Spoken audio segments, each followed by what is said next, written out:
Hello friends, నేను Srinu, mind power and productivity coach. ఈ రోజు మనం శ్వాస గురించి తెలుసుకుందాం.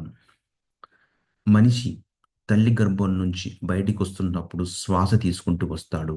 ఈ శరీరాన్ని వదులుతున్నప్పుడు శ్వాస వదులుతూ వెళ్ళిపోతాడు. అంటే మనిషి యొక్క జీవిత ప్రయాణం శ్వాస తీసుకోవడం నుంచి శ్వాస వదలటం వరకు. మరి ఈ శ్వాస కేవలం మనిషి జీవించడానికి మాత్రమే ఉపయోగపడుతుందా అంటే కాదు.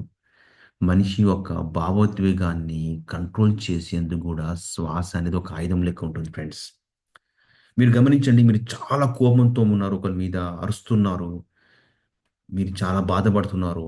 ఆ టైంలో మీ శ్వాస గమనించండి, చాలా వేగంగా ఉంటుంది. లేకపోతే మీరు ఒక ఫస్ట్ టైం ఒక స్పీచ్ ఇవ్వడానికి స్టేజ్ పైకి వెళ్తున్నారు, చాలా మంది ఉన్నారు మీ ముందు, అప్పుడు మీ శ్వాస గమనించండి, చాలా వేగంగా ఉంటుంది. అదే మీరు మీ ఇష్టమైన వారితో ఒక ప్రశాంతమైన హిల్ స్టేషన్‌లో ఉన్నారు, చల్లని గాలొస్తుంది.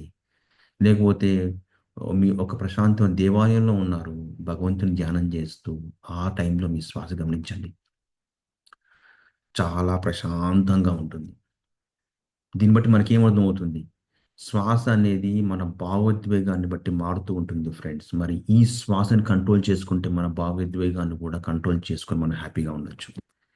మీకు శ్వాస గురించి మరిన్ని విషయాలు తెలుసుకోవాలనుకుంటే నాతో టచ్‌లో ఉండండి. నా ఎపిసోడ్స్ ఫాలో అవ్వండి. మీకు మంచి ఇన్‌సైట్స్ వస్తాయి. Thank you friends.